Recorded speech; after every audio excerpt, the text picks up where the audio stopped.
This is VSiN, the sports betting network. The numbers told the story, they always do. It's one of those idiots who believe in analytics. This is a numbers game with Gill Alexander on VSiN. Good Friday morning to you. It is a numbers game at VSiN, the sports betting network, VSiN.com, Game Plus, iHeartRadio, YouTube TV, Sirius XM Channel 158. It's Gill Alexander.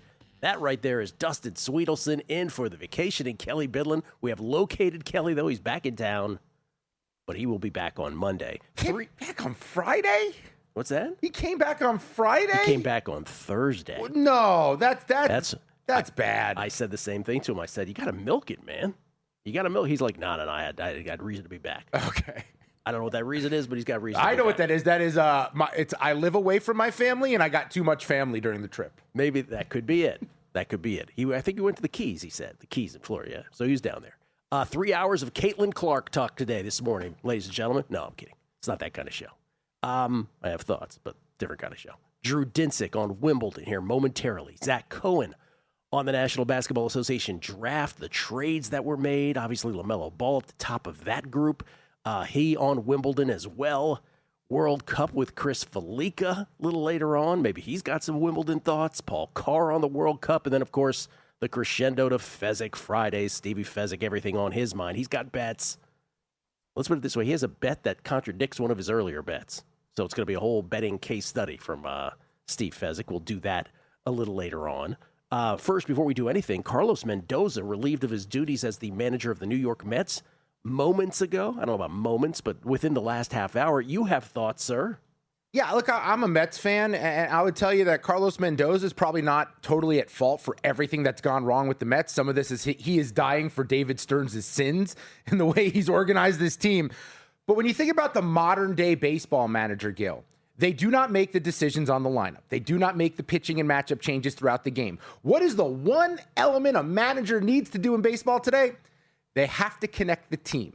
They have to create chemistry. They have to be the manager of vibes, which is something analytically I know we are totally against here. Manager of vibes. The clubhouse needs to be a positive environment because they're not managing anymore. What they're doing is they're managing personalities. They are a middle manager. They are the person who is managing the target store, but they are not the GM of the entire operation. They are not the CEO. They're caught somewhere in the middle. And when you watch the Mets this year, it is very clear. There is no identity. There is no togetherness. There is no chemistry on this group. It is a bunch of random mercenaries put together, and it's mostly David Stearns' fault, but Carlos Mendoza didn't do his one job, which is bring this group together, and I can't believe it took this long for him to finally get fired. Could you give some of those managerial vibe skills to Tony Vitello in San Francisco as well? That would be helpful. Well, you know what? I think that's actually starting to develop. Yeah. I think he's starting to figure some things out, that it's not college baseball. We'll see if they've gone too far. But over 162 games, because I know a lot with baseball, it's by the numbers, right? This player's doing this matchup says this. Over 162 games, when these guys are together, with the way they're traveling for such a long period of time, you have to have guys that want to be around each other, that want to show up and punch the key card when they walk into the building.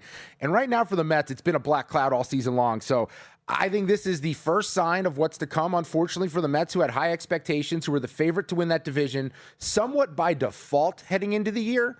But I think this begins their sell-off period, where they're going to start to move these pieces, and this roster is going to look very different by the time we get to September.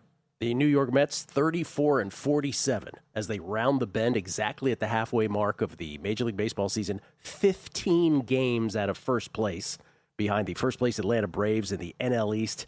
And, oh, by the way, with the wild card, 9.5 games out of the last wild card position.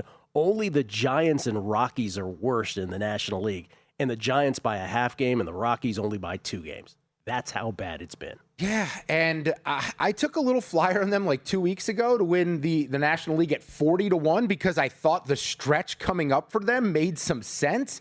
They were playing a couple of inferior teams. They also had a chance to make up ground against the Phillies and the Braves when the Braves are dealing with pitching injuries.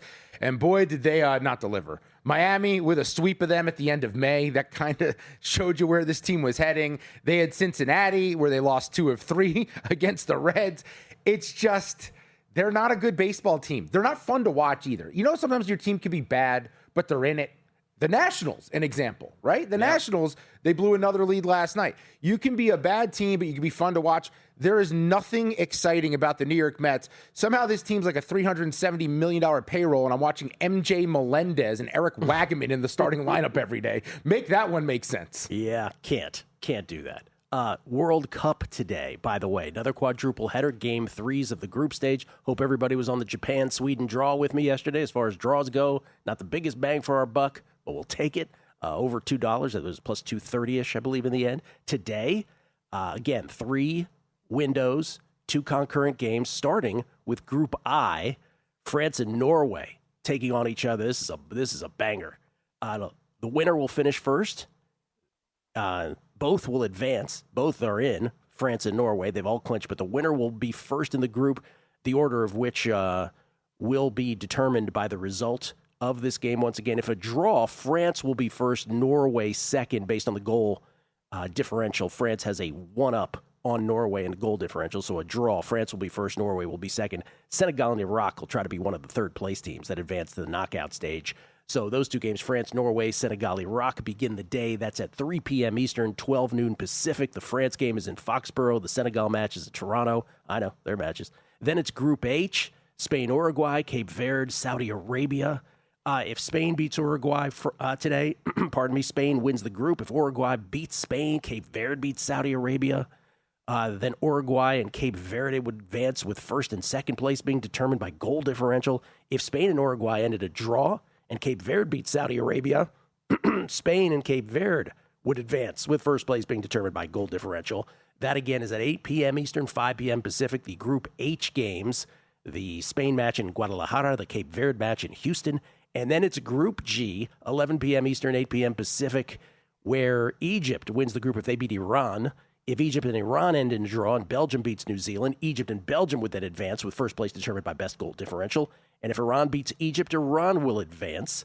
If Iran beats Egypt and Belgium beats New Zealand, Iran and Belgium would advance with first place determined by best goal differential. And lastly, if Egypt beats Iran and New Zealand beats Belgium, Egypt finishes first and New Zealand finishes second. United States lose in the 98th minute last night in the final game of their group stage. Doesn't matter. Lost to Turkey 3-2, but they do lose in a sort of dramatic fashion. But it was playing substitutes largely. It doesn't matter at all. Do you read anything into it? We'll ask Paul Carr and Chris Felica this later as well. I mean, had they tied, that feels very un-American. We don't do ties in America. We don't like ties in America. Would have felt like kissing your sister, which I guess the southern part of America, they're in favor of that part. But it's like week 18 in the NFL, right? It's like week 18 in the NFL. If you show something with the backups, you're excited. And I thought early on we showed a lot with the backups. I thought they looked really good. They scored 3 minutes into the contest. But then Turkey with 2 unanswered. Yeah. Turkey with the fight in the extra time at the end. And this U.S. men's soccer team's made history. Only 2 other times has a U.S. national team won 2 matches in a single World Cup. 1930 and 2002. The only fear I have, and Paul can make more sense of this later on, but is this more of the same old United States men's national team not delivering here? Or is it just the spot that we were talking about, that it was week 18 and it didn't matter to them, so the motivation was different? Well, we know, we being the United States, we know who we're playing in the round of 32, the knockout stage. We're playing Bosnia and Herzegovina Wednesday night.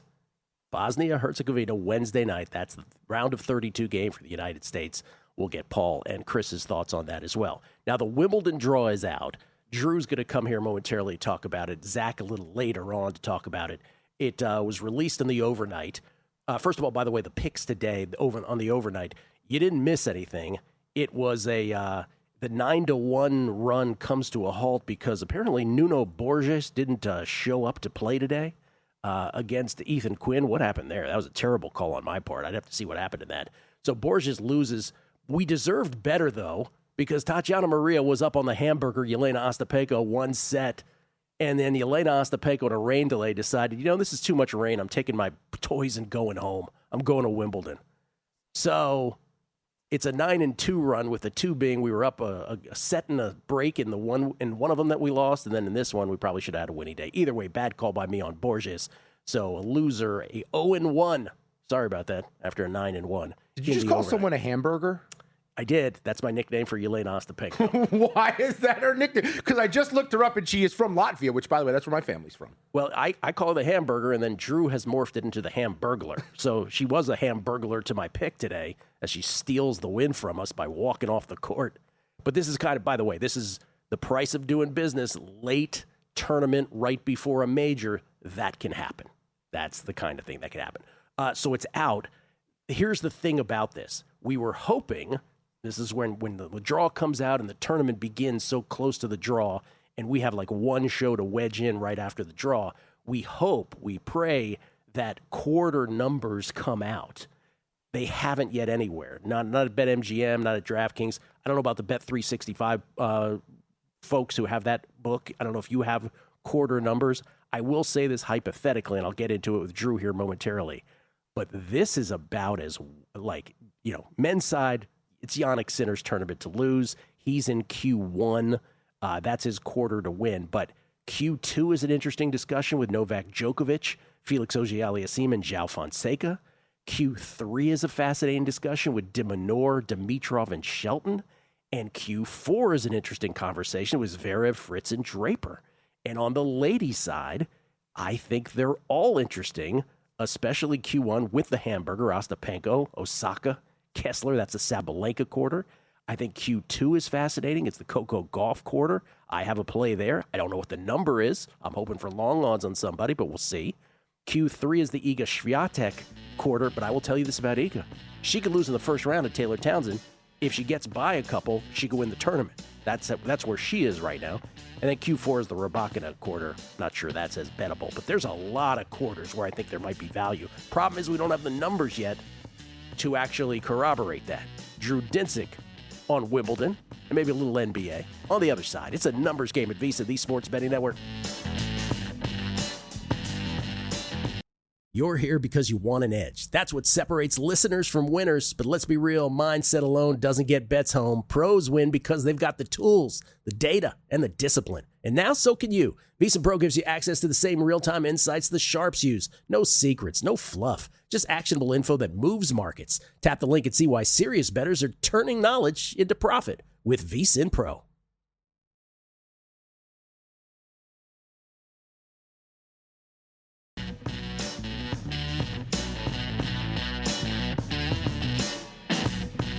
A numbers game on VSiN, the Sports Betting Network. 20 leagues, one mission, just win bets, baby. Your premier source for daily sports betting picks. They break down the data so you can bet with confidence across the entire sports calendar. Scan the QR code or visit justwinbetsbaby.com today and start betting smarter with Just Win Bets, baby. The name says it all. We get tweets, beating the book. James Fraction. Hey, Gill, 2 Wimbledon questions. 1, who did Fritz piss off to draw Draper in the first round as a 6th seed? I'm telling you, man, I don't know. That's brutal. And just to clarify, I don't have the odds yet on the men's side. We have all the women's now, quarters. But Draper in that quarter, to me, if you give me any kind of good number, I'm on it. And then the ladies' number that I like the most is...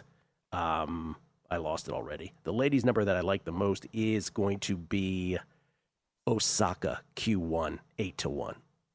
Second question for Jay's Fraction. Inquiring minds want to know, will Serena smoke a joint? What he means by that is what? She's playing Maya Joint in the first round. Oh. And again, I made my number 1.5 on Serena. By the way, Serena 11-1 to win her quarter. Please don't bet that. But I set her match win total at 1.5. I think she beats Joint. I think she loses in the second round to Iala. Is this a Tiger Woods situation when Tiger Woods would be gone, then come back and everyone would be like so excited to bet him at these numbers?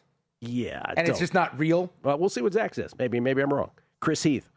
To Dustin. Wait, the manager doesn't manage the lineup or pitching changes? No, they don't. The front office, all of that, I'm not saying all of it. Most of it is decided ahead of time by the front office. They tell the manager what they're going to do when the certain situation arises. It's plug and play. It's like, this guy comes in, these are the matchups we like, this is what you're going to do.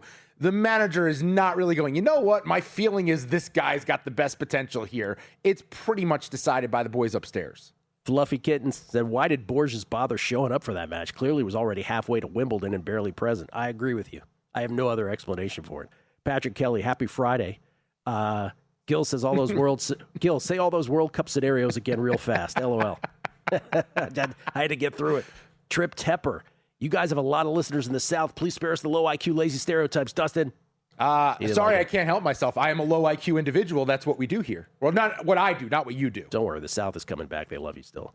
Scotty, Leisure Suit Kobe. Morning, guys. Let me be the first to say job well done to Dustin this week. I hope the nickname Superbad would have gained more traction. It's still one of my faves, so definitely wasn't meant in a negative way. Both Superbads are pretty funny. Y'all come back now. You hear? Cheers. Yeah, he wanted everyone to start calling me Superbad after I worked with Paulie, and he heard me for the first time. And I will tell you this, when that movie came out, everyone was coming up to me asking me if I had a stain on my jeans. Everyone was doing quotes from that movie like, Jonah Hill has stolen my life and done a lot better with it than I have. Mr. Masterline, Profit X pays if one set is complete. Tatiana Cash, there you go. Yeah, if you had a one-set shop, any shop that grades at one set, we did have a winner on Tatiana Maria, but the way that I grade them consistently here is match has to finish, win or lose. Just to be consistent on it. The Irish Hammer, best pickup line in Alabama. He says, hey, sis, you awake? I say, what are we doing here? Shrek McPhee, if you're rooting for chaos, Uruguay beating Spain today would make Spain versus Argentina. Round of 32 next Friday. Well, we were talking about Draper versus Fritz in the first round. How about Spain versus Argentina? Round of 32 if Uruguay somehow beats Spain today.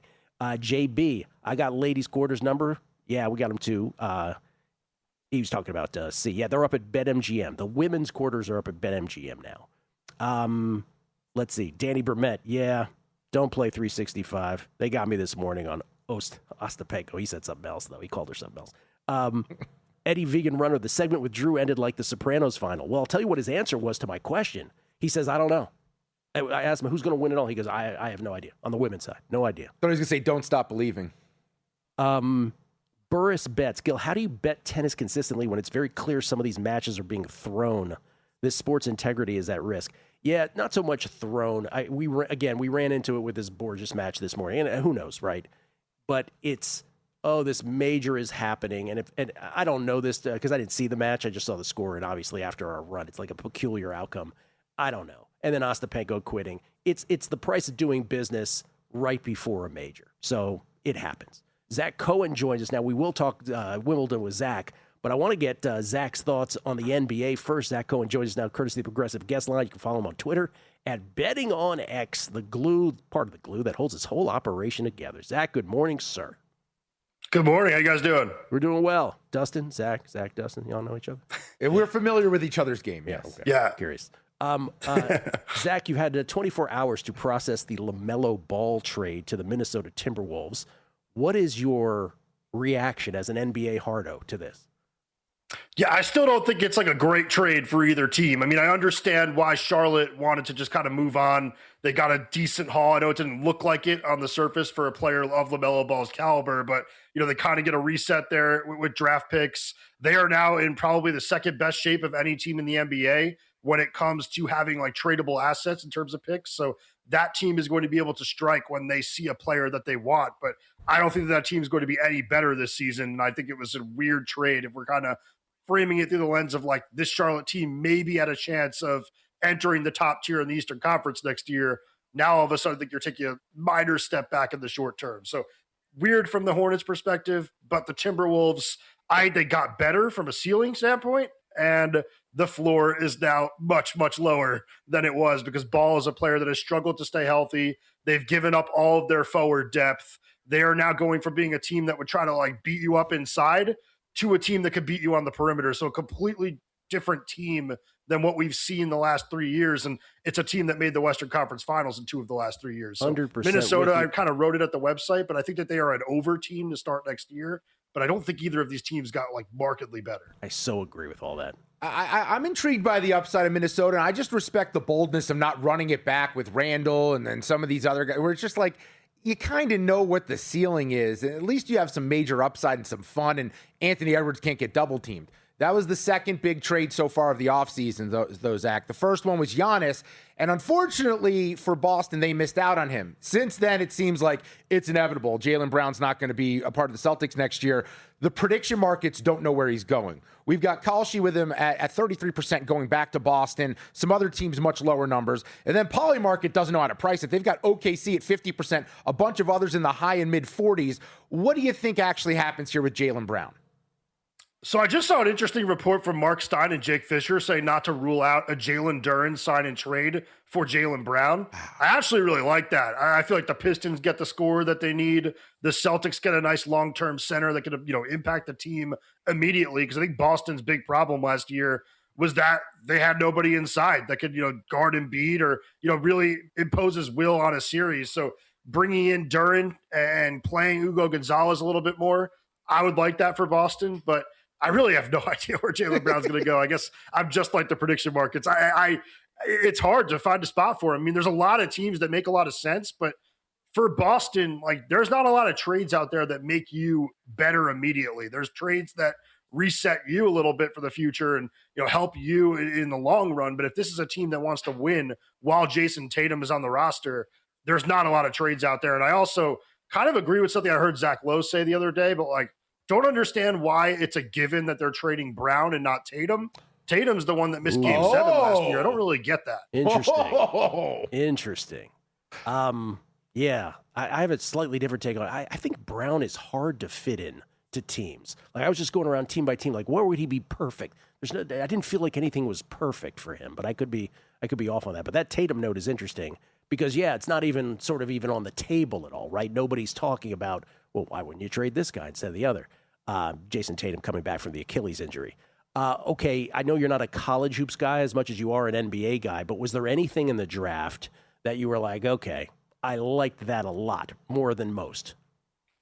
Well, I do cover the draft a lot, so I definitely was, paying attention to that, and I did do the draft special on VSiN before. By the way, there were a lot of picks that I really liked. Congratulations on your plus 8.5 units on the draft, by the way. Well done. Yes. Thank you. Yes, that was really nice. I mean, a lot of it did come from just being at the right time at the computer and taking AJ DeBonsa to go number 1. So can't take too much credit there, but I did do well on draft night, nailing, picks 5 through 7. So that was nice. But beautiful. I think that Acuff to Sacramento was the biggest win both ways. I kind of wish Brooklyn was the team that took Acuff just because I would have liked to have seen him in New York and just kind of steal some of the narrative and shine away from that summer of the Knicks. But I think Acuff going to a team that has the ability to just roll the ball out to him and kind of play Acuff ball is going to be, really fun for all NBA fans. So I really like that.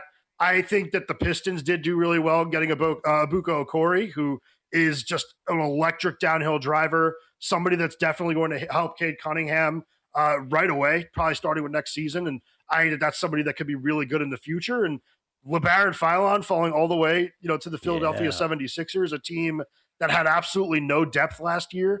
Now you get a guy that could be kind of like your Peyton Pritchard.